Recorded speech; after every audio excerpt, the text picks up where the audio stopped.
নমস্কার বন্ধুরা, দু চায়ের হেসেলে আপনাদের জানাই স্বাগত। আশা করি আপনারা সবাই সুস্থ আছেন, ভালো আছেন। আজ আমি আপনাদের সাথে শেয়ার করব মাটন কষা। আমি প্রথমে 2 কিলো মাটন নিয়েছি, তার মধ্যে 150 গ্রাম মতো টক দই দিয়েছি, 1 চামচ লাল লঙ্কার গুঁড়ো, 1 চামচ হলুদ গুঁড়ো আর খানিকটা সর্ষের তেল দিয়ে মাটনটাকে ম্যারিনেট করে রাখলাম। এবার আলাদা একটা বাটির মধ্যে 2 চামচ ধনে গুঁড়ো, 2 চামচ জিরে গুঁড়ো দিয়ে সেটা জল দিয়ে ভিজিয়ে রাখলাম। এবার আরেকটা বাটিতে আমি দেখালাম 4টে রসুন নিয়েছি ছোট সাইজে, সেই রসুন 4-5টা কাঁচা পাকা লঙ্কা আর খানিকটা আদা, এগুলো আমি পরে পেস্ট করে নেব। এবার একটি হাঁড়ি নিয়ে নিয়েছি আমি, সেই হাঁড়িতে তেল গরম করার জন্য বেশ খানিকটা তেল দিয়ে দিয়েছি। এখানে আমি 100 গ্রাম মতো তেল নিয়েছি। এবার তেল গরম হয়ে গেলে আলুগুলোকে এক এক করে তেলের মধ্যে ছেড়ে দিলাম, তারপর সামান্য লবণ দিয়ে দিলাম। এবার লবণ দেওয়া হয়ে গেলে আলুগুলোকে একটু নাড়াচাড়া করে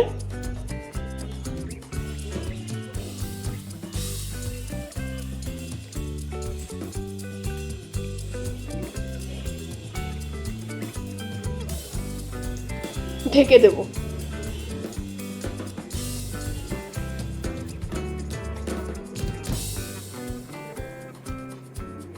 আমি যে আদা রসুন কাঁচা লঙ্কা নিয়েছিলাম সেটা আমি মিক্সার গ্রাইন্ডারে নিয়ে নিলাম এবং পেস্ট করে নেব। এখানে আমি 1.5 খানা মতো টমেটো কুচি নিয়েছি। এবার পেস্ট করা হয়ে গেল, আলুগুলো প্রায় ভাজা ভাজা হয়ে এসছে। আর একটু নেড়ে নিলাম।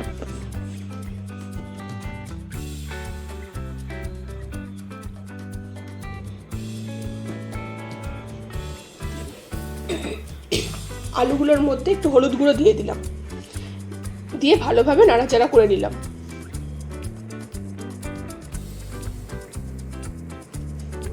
দিয়ে ঢাকা দিয়ে রাখলাম। ঢাকা তুলে আর একবার ভালোভাবে নেড়ে নিয়ে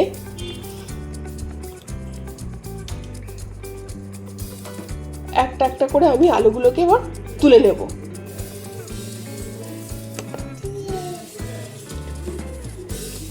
আলুগুলো তোলা হয়ে গেলে ওই গরম তেলের মধ্যেই আমি 1 চামচ মতো চিনি দিয়ে দেব। চিনিটা দিলে চিনিটা গলতে গলতে একটা লাল রং বেরোয়, তাতে কালারটা ভালো আসে।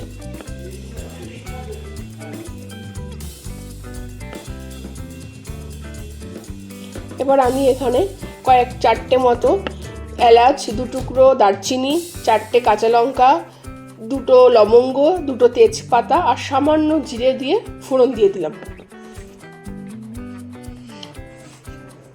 ফোড়নটা ভালোভাবে ভাজা ভাজা হয়ে এলে আমার 8টা মতো ছোট বড় সাইজের পেঁয়াজ কুচি করে রেখেছিলাম, সেগুলো দিয়ে দিলাম।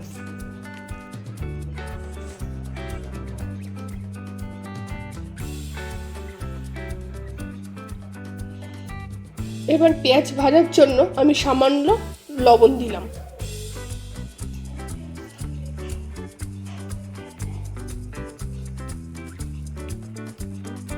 পেঁয়াজটা প্রায় ভাজা ভাজা হয়ে আসছে, আমি একটু তাড়াতাড়ি ভাজা করার জন্য একটু ঢাকনা দিয়ে ঢেকে রাখবো।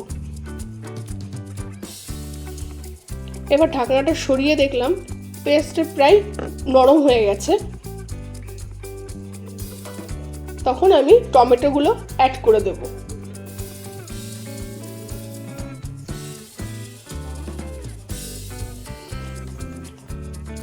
টমেটোগুলো অ্যাড করে ভালোভাবে নাড়াচাড়া করে নিচ্ছি।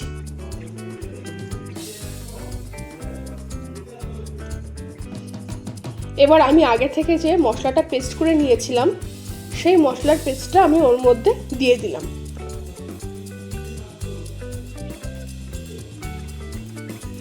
মশলা বাটি ধুয়ে জলটা ওর মধ্যে অ্যাড করে দিলাম।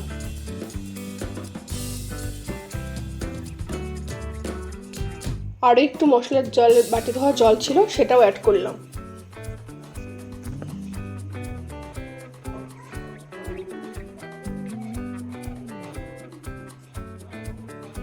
এবার এর মধ্যে এক এক করে নুন,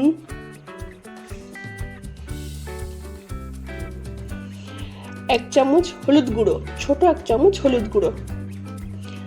আগে যে আমি মশলাটা জল দিয়ে ভিজিয়ে রেখেছিলাম জিরে ধনের গুঁড়োটা, সেটা আমি এর মধ্যে ঢেলে দিলাম। দিলাম এক চামচ লাল লঙ্কার গুঁড়ো, এটাতে ঝালও হয়। এবার দিলাম রঙের জন্যে কাশ্মীরি রেড চিলি পাউডার।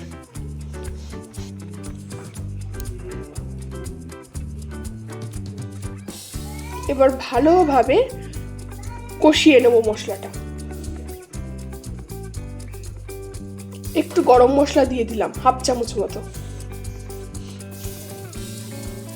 আর এটা ছিল জায়ফলের গুঁড়ো, জায়ফলের অর্ধেকটা আমি গুঁড়ো করে নিয়েছি।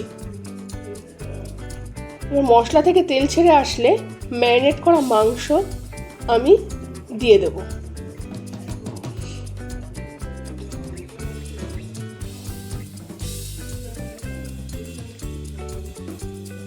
মাংসটা দেওয়া হয়ে গেলে এবার মশলার সাথে মাংসটাকে ভালোভাবে মিশিয়ে নেব।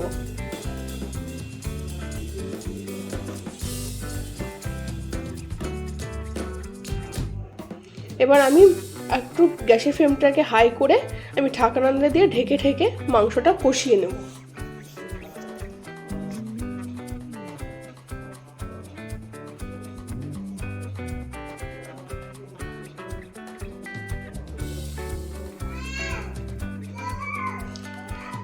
ঢাকনা দিয়ে কিছুক্ষণ ঢেকে মাংসটা কষানোর পর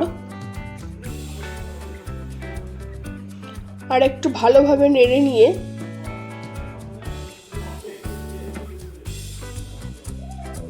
গরম জল করে রেখেছিলাম, সেই জলটা আমি মাংসের মধ্যে অ্যাড করে দেব।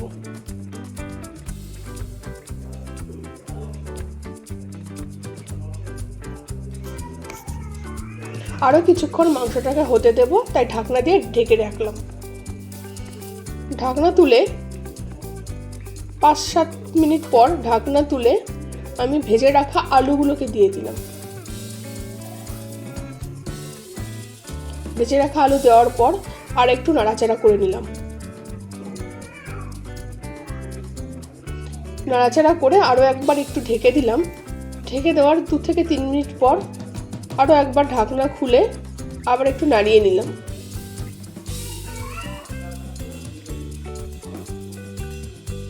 সামান্য দিয়ে দিলাম স্বাদের জন্য চিনি।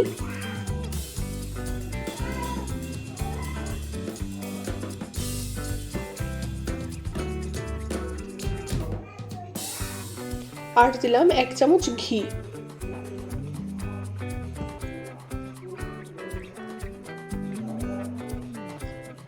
আর সামান্য নুন দিলাম, দিয়ে এবার লো গ্যাসে ঢাকা দিয়ে রাখলাম। লো গ্যাসে আমি এখানে বেশ খানিকটা টাইমই ঢাকা দিয়ে রেখেছিলাম, প্রায় 5 থেকে 7 মিনিট মতো। 7 থেকে 8 মিনিট পর আমি ঢাকনাটা খুললাম, খুলে তৈরি হয়ে গেল আমাদের মাটন কষা। আপনাদের এই রেসিপিটি ভালো লাগলে অবশ্যই একটু লাইক করবেন আর কমেন্ট করে জানাবেন আপনাদের এই রেসিপিটি কেমন লাগলো।